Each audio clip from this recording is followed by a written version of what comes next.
Assalamualaikum warahmatullahi wabarakatuh. Selamat siang, Ibu dan rekan-rekan semuanya.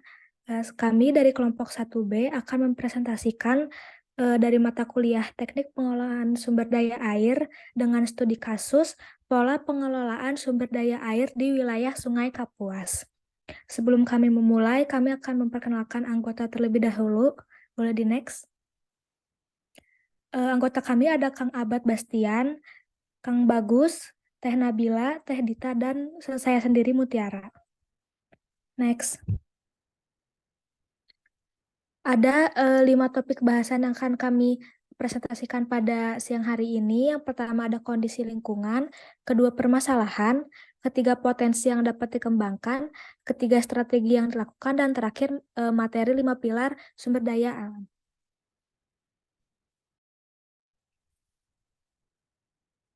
Yang pertama, kondisi lingkungan akan dijelaskan oleh saya. Boleh di next. Identifikasi kondisi lingkungan ditinjau dalam 5 aspek pengelolaan sumber daya air, yaitu yang pertama ada konservasi sumber daya air, yang kedua ada pendayagunaan sumber daya air, yang ketiga ada pengendalian daya rusak air, keempat ada sistem informasi sumber daya air, dan terakhir ada pemberdayaan dan peningkatan peran masyarakat dan dunia usaha. Untuk penjelasan selanjutnya akan dilanjutkan oleh rekan saya. Silahkan. Baik, terima kasih. Selanjutnya, saya akan menjelaskan mengenai permasalahan di wilayah Sungai Kapuas. Untuk yang pertama, ada permasalahan lahan kritis.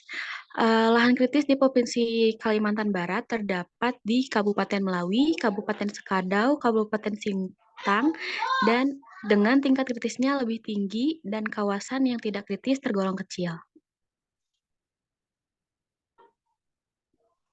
Untuk lahan kritis di wilayah Sungai Kapuas sudah sampai pada tahap yang agak kritis, yang mana jika tidak dilakukan tindakan dan upaya perbaikan dapat mengganggu keberlangsungan hidup yang akan datang dan kurangnya sarana prasarana konservasi sumber daya air di wilayah Sungai Kapuas.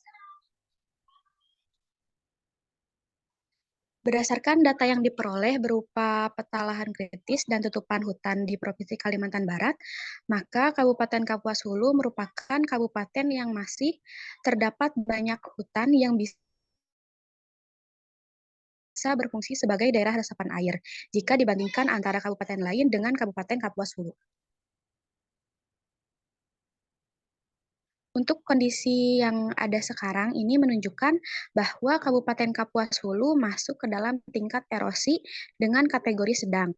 Sedangkan erosi lahan dengan tingkat erosi sangat tinggi terdapat di Kabupaten Melawi, Kabupaten Landak, sebagian Kabupaten Sanggau, dan Kabupaten Sintang.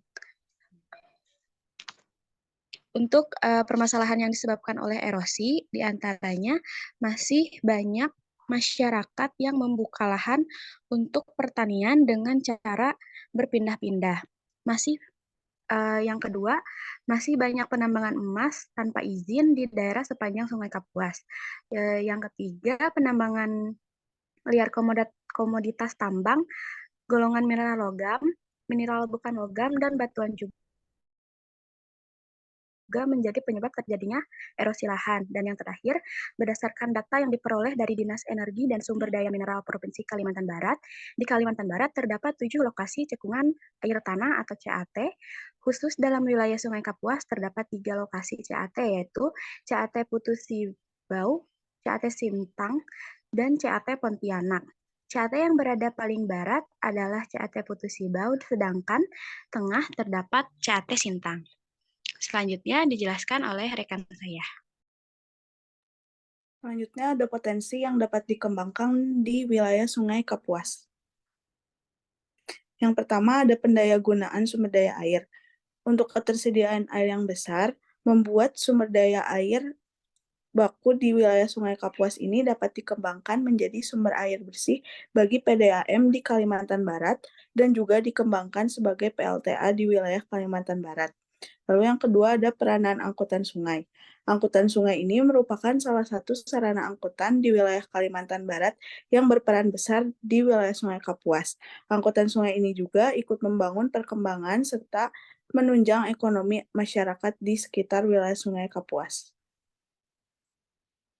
Lalu ada pariwisata sungai. Untuk pariwisata sungai yang terdapat di wilayah Sungai Kapuas ini, yang pertama ada kawasan hutan budidaya atau agroforestry, yang kedua ada Taman Nasional Danau Sentarum yang terletak di Kabupaten Kapuas Hulu dengan luasan sekitar 132.000 hektar yang memiliki berbagai macam flora dan fauna serta dapat dijadikan sebagai wisata alam. Lalu yang ketiga ada Taman Nasional Betung Kerihun yang merupakan kawasan konservasi terbesar di Provinsi Kalimantan Barat dengan keanekaragaman hayati, flora, dan fauna serta merupakan sumber air dari wilayah Sungai Kapuas. Yang terakhir ada perikanan sungai. Untuk sepanjang Sungai Kapuas saat ini telah berkembang banyak kelompok yang membudidayakan ikan air tawar dengan menggunakan media karamba jaring apung dan karamba tancap. Komoditas yang dikembangkan di wilayah Sungai Kapuas ini diantaranya ada ikan mas, ikan nila, ikan patin, ikan gurame, ikan lele, jelawat, dan toman. Selain komoditas ikan konsumsi juga, wilayah Sungai Kapuas ini juga berpotensi terhadap komoditas ikan hias seperti ikan arwana. Selanjutnya akan dilanjut oleh rekan saya. Terima kasih. Untuk selanjutnya ada alternatif strategi pengelolaan Sungai Kapuas. Yang pertama, strategi konservasi sumber daya air dapat dilakukan dengan melakukan penambahan luas hutan lindung, kemudian merehabilitasi hutan dan lahan kritis, menertibkan pembalakan liar, mengatur pengelolaan lahan, serta membangun sarana sanitasi yang baik. Kemudian untuk proses pengawetan air dapat dilakukan dengan membuat embung-embung pada lahan perkebunan dan mengendalikan penggunaan air tanah. Selanjutnya, pengelolaan kualitas air dapat dilakukan dengan mengendalikan pencemaran Sungai Kapuas dan membangun stasiun pemantau kualitas air di beberapa titik tertentu. Untuk pendayagunaan sumber daya air, tata guna sumber daya air dapat dilakukan dengan menetapkan zona fungsi hutan lindung pada daerah tangkapan air dan resapan air. Kemudian penyediaan sumber daya air dapat dilakukan dengan membangun sarana dan prasarana air bersih secara terpadu, membangun tempat dan saluran penyimpan air hujan di setiap perkebunan, menetapkan kebijakan pendayagunaan air, khususnya air permukaan. Kemudian membangun infrastruktur untuk penyediaan air baku, merevitalisasi danau, serta membangun waduk untuk penyediaan kebutuhan air bersih, air baku, air domestik untuk kebutuhan PLTA dan kebutuhan lainnya. Selanjutnya dapat menerapkan perilaku hemat penggunaan air, terutama untuk perusahaan-perusahaan besar yang membutuhkan kebutuhan air dalam jumlah banyak, dapat dikenakan tarif progresif, yaitu semakin banyak menggunakan air maka pajak yang dikeluarkan akan semakin besar. Kemudian dapat melakukan pengembangan sumber daya air dengan membangun sarana dan prasarana transportasi sungai serta mengembangkan budidaya ikan air tawar. Kemudian pengusahaan sumber daya air harus diatur sesuai dengan bagian air yang dapat diperoleh dengan tetap mengutamakan kepentingan publik. Terakhir, dapat menetapkan peraturan pengendalian debit, retribusi pendapatan daerah, dan retribusi untuk konservasi daerah resapan dan tangkapan air. Selanjutnya, untuk pengendalian daya rusak air, untuk proses pencegahan dapat dilakukan dengan menetapkan zona rawan banjir, zona kekeringan, erosi, sedimentasi, dan tanah longsor, serta menyusun rencana tindak darurat dari kemungkinan bencana yang dapat terjadi. Kemudian untuk penanggulangan dapat dilakukan dengan menaturalisasikan sempadan sungai yang rusak, mereboisasi daerah aliran sungai, membangun penahan tebing dan pengendali erosi, serta memasang sistem peringatan dini dan melibatkan peran serta masyarakat dalam penanganan bencana. Kemudian untuk proses pemulihan dapat dilakukan dengan merestorasi fungsi lingkungan hidup, memperbaiki kerusakan struktural dan non-struktural, serta menumbuh kembangkan peran serta masyarakat dalam kegiatan pemulihan akibat bencana atau pasca bencana. Next, untuk sistem informasi sumber daya air dapat dilakukan dengan membuat sistem informasi yang menyediakan data mengenai sumber daya air yang akurat, tepat waktu, berkelanjutan, dan mudah diakses oleh masyarakat dan pengguna air lainnya. Kemudian pengelolaan sistem informasi ini dapat dilakukan dengan melakukan pendataan yang baik dan lengkap, baik pada kondisi hidrologi dan geohidrologi pada wilayah Sungai Kapuas. Kemudian dapat membentuk unit pengelola sistem informasi data sumber daya air dan meningkatkan kemampuan sumber daya masyarakat sebagai pengelola sistem informasi tersebut.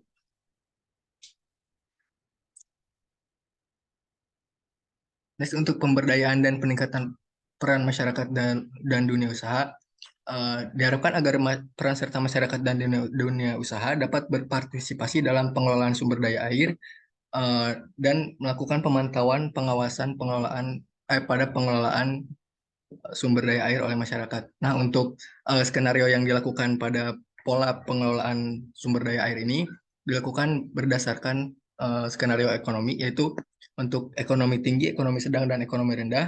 Untuk tabel kebijakan secara rinci dari implementasi rencana aksi yang akan dilakukan oleh pengelola wilayah Sungai Kapuas dapat dilihat di link yang ada di deskripsi. Terima kasih.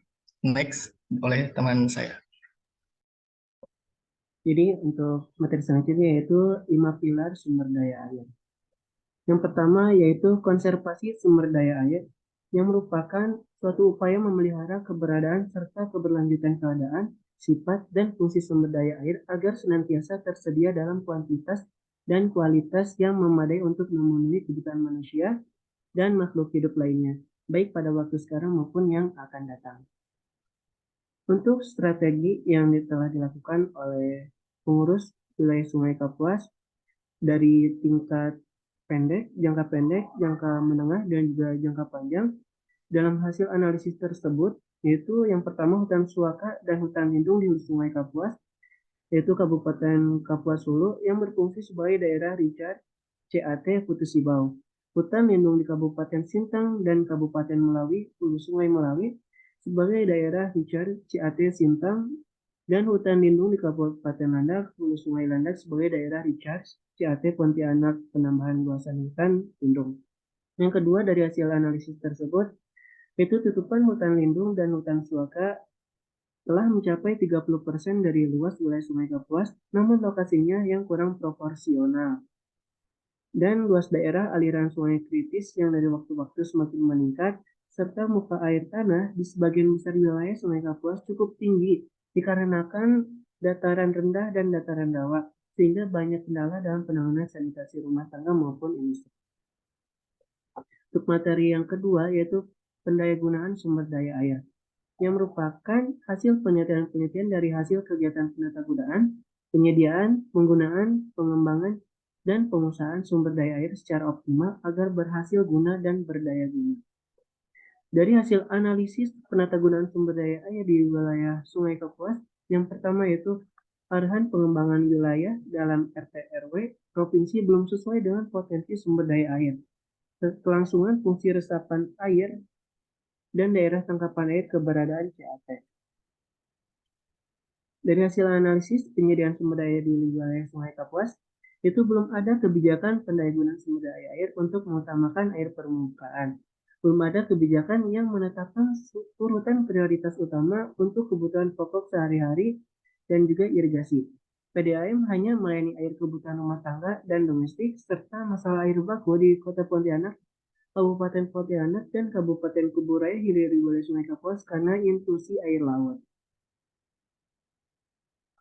Untuk materi yang ketiga yaitu pengendalian daya rusak air, yang merupakan suatu kekuatan merusak yang disebabkan oleh sumber daya air dan dipacu faktor lain yang dapat mengakibatkan kerugian bagi lingkungan. Contoh daya rusak air yang sering terjadi adalah longsor atau water related, landslide, banjir, tsunami, dan lain-lain.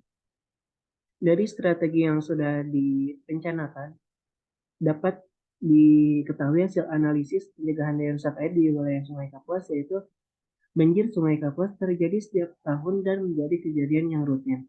Lokasi limpasan banjir yang sering terjadi yaitu pada pertemuan Sungai Kapuas dengan sungai-sungai di bagian hulu hingga ke hilir Sungai Kapuas.